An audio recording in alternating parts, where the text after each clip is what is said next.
अस्सलाम वालेकुम students, hope you all are fine. Students, आज हम करेंगे bio first year chapter number 2 biological molecules. So let's start. You have got a very brief introduction about biological molecules in class 9 and 10 biology. This chapter caters the detailed study of carbohydrates, proteins, lipids and nucleic acids, as well as the importance of water and the role of conjugated molecules. Simply students, हमने पढ़े थे कि जो चार major biological molecules हैं जो एक living organism के पाए जाते हैं, वो कौन कौन से हैं? Carbohydrates, proteins, lipids and nucleic acid. तो इस चैप्टर में हम उन चारों के डिटेल से पढ़ेंगे, ठीक है। उसके अलावा हम वाटर की इंपॉर्टेंस और रोल ऑफ जो कंजुगेटेड मॉलिक्यूल्स कौन से थे, लाइक ग्लाइकोप्रोटीन्स, ग्लाइकोलिपिड्स, उनकी जो इंपॉर्टेंस है वो पढ़ेंगे, ठीक है। So let's start. First topic है हमारे पास biological molecules in protoplasm. Biological molecules are different chemical compounds of living beings. ठीक है, कि बायोलॉजिकल मॉलिक्यूल्स क्या है कि सिंपली डिफरेंट केमिकल कंपाउंड्स हैं ऑफ लिविंग ऑर्गेनिजम्स, ठीक है। Biochemistry is the branch of biology that deals with the such molecules. ठीक है, बायोकेमिस्ट्री कह रहा है कि वो ब्रांच ऑफ बायोलॉजी है वो जो डील करती है बायोलॉजिकल मॉलिक्यूल्स के साथ, ठीक है। We deals with the study of biomolecules. It also deals with the various chemical reactions of living organisms. Okay, उसके अलावा कह रहा है कि ये जितने भी लिविंग ऑर्गेनिजम्स के अंदर एक्शंस हो रहे हैं, उसकी जो स्टडी है वो भी हम किस में करेंगे? बायोकेमिस्ट्री में। नेक्स्ट है हमारे पास केमिकल कंपोजिशन ऑफ प्रोटोप्लाज्म, कि जो हमारा जो प्रोटोप्लाज्म है उसकी कंपोजिशन क्या है, यानी वो कंसिस्ट ऑफ किस एलिमेंट से मिलकर बना हुआ है?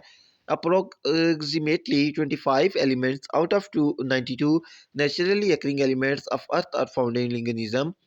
These are called bioelements. Simply students क्या कह रहे हैं कि जो टोटल 92 नेचुरली अक्रिंग एलिमेंट्स है, उसमें से सिर्फ 25 जो है वो लिविंग ऑर्गेनिजम्स में पाए जाते हैं और उनको हम कहते हैं ये बायो एलिमेंट्स हैं। However human body is composed of only 16 of these bio, और उन 25 में से भी जो ह्यूमंस की बॉडी है उसमें कितने एलिमेंट्स पाए जाते हैं? 16।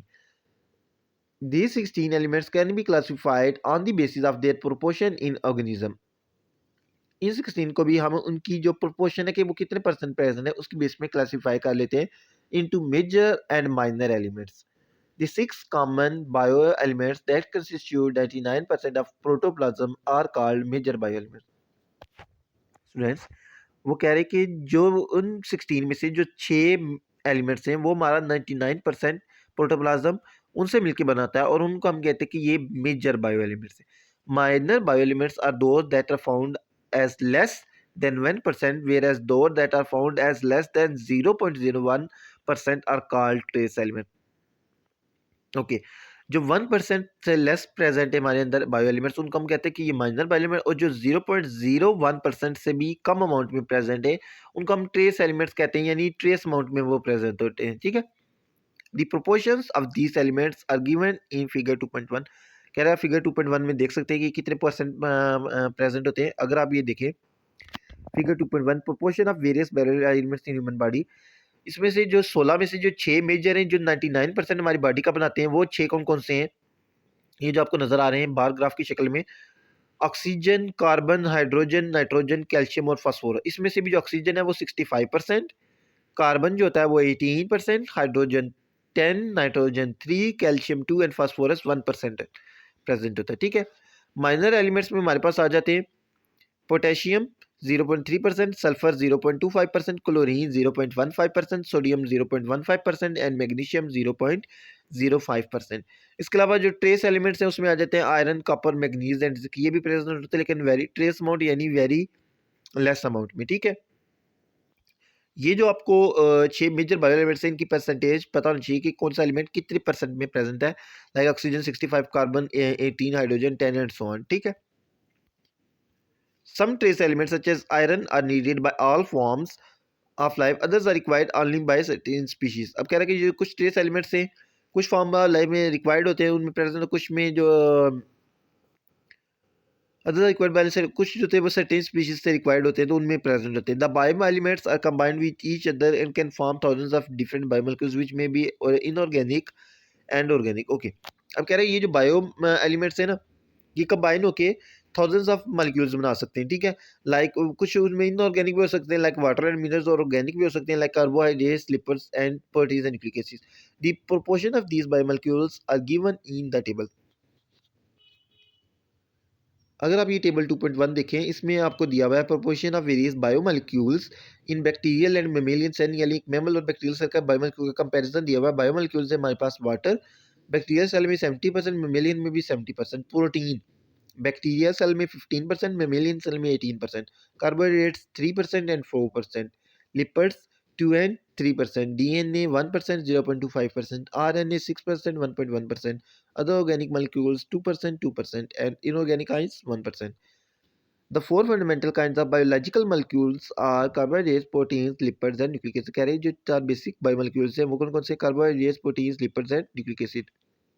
Carbohydrates are present in cytoplasm of all the cells and provide fuel for metabolic activity, कि cytoplasm में present होते हैं और metabolic activity के लिए fuel provide करते हैं। Proteins are present in membrane, ribosomes, cytoskeleton and enzymes of cell.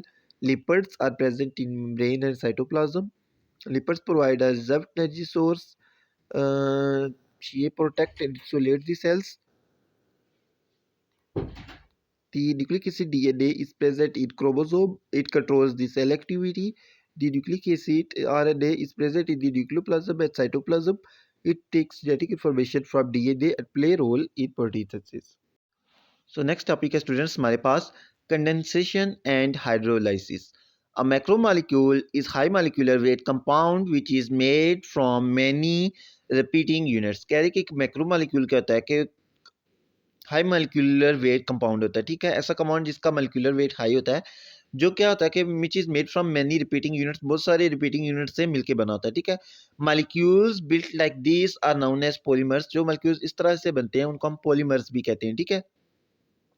Poli means many, MERS means units, यानी which are made up of many units. The individual units of polymers are micromolecules, which are also known as monomers. कह रहा है कि वो units जो individual units जिनसे polymers मिलके बने होते हैं उनको हम माइक्रोमोलिक्यूल्स भी कह सकते हैं या उनको हम मोनोमर्स भी कह सकते हैं। The interconversion of these molecules are carried out by condensation and hydrolysis. कह रहे हैं ये जो कन्वेशन है इन मॉलिक्यूल्स की आपस में, ठीक है, कि पॉलीमर से मोनोमर्स या मोनोमर से पॉलीमर, वो कह रहे हैं कि हम दो प्रोसेसेस से होती है, वो होती है थ्रू कंडेंसेशन एंड हाइड्रोलाइसिस। अब हम देखते हैं ये क्या है। During condensation, when two monomers join, a hydroxyl group is removed from one monomer and a hydrogen is removed from the other to make water, and as a result, a bond is synthesized between the monomers. Simply students क्या कह रहा है कि जब condensation होती है क्या होता है कि जब दो मोनोमर्स आपस में ज्वाइन होते हैं तो एक जो दो मोनोमर्स में से एक मोनोमर्स में हाइड्रोक्सिल ग्रुप यानी OH ग्रुप रिमूव होगा, दूसरे मोनोमर्स में से हाइड्रोजन यानी H रिमूव होगी। H और OH मिलके क्या वाटर बनाएंगे और वो रिमूव हो जाएगा। जब वो रिमूव होगा वाटर, तो उन दोनों मोनोमर्स के बीच में एक बॉन्ड बन जाएगा, ठीक है। The product of such reaction is called a dimer. अब इस रिएक्शन से जो प्रोडक्ट हमारे पास मिल गया उसको हम डाइमर कहेंगे, यानी दो मोनोमर्स के बीच में एक बॉन्ड बन गया, वो दोनों अटैच हो गए, तो हमारे पास जो मॉलिक्यूल आ गया उसको हम डाइमर कहेंगे। If the same reaction is repeated several times, as the resulting molecule will be a polymer। कह रहा है कि ये जो रिएक्शन है रिपीट होता जाए, यानी जो दो मोनोमर से वो अटैच हुए, तुम्हारे पास डाइमर बन गया, इस तरह और मॉलिक्यूल्स ऐड अटैच होते जाए तो हमारे पास एक पॉलीमर बन जाएगा, यानी एक मॉलिक्यूल जिसके अंदर बहुत सारे मोनोमर यूनिट्स होंगे। Condensation is also called dehydration synthesis because water is removed. इसको कहता है कि कंडेंसेशन को हम डिहाइड्रेशन सेंसिस भी कह सकते हैं।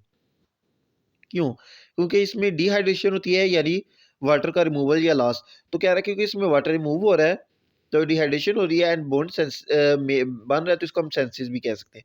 Condensation does not place unless the proper enzyme is present and the monomers are in an activated energy rich form।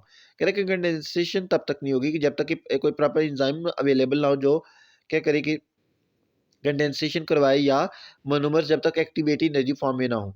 डिहाइड्रोलाइसिस lysis is reverse of condensation, यानी ये कि ये क्या है, break down of a polymer into its monomers by the addition of water.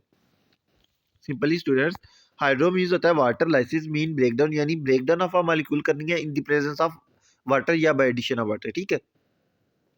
अब इसमें हमने क्या करना है कि कंडेंसेशन में हमने क्या किया कि दो मोनोमर्स को जॉइन करके मोनोमर्स जो सिंगल मोनोमर्स थे उनको हमने जोड़ के एक पॉलीमर बना लिया। इसमें हमने क्या करना है, पॉलीमर को ब्रेक करना है, उसको उसके मोनोमर्स में यानी ठीक है उसके यूनिट्स में ब्रेक कर देना, और बाय एडिशन ऑफ वाटर, उसमें हमने वाटर रिमूव किया था, इसमें वाटर हमने ऐड करना।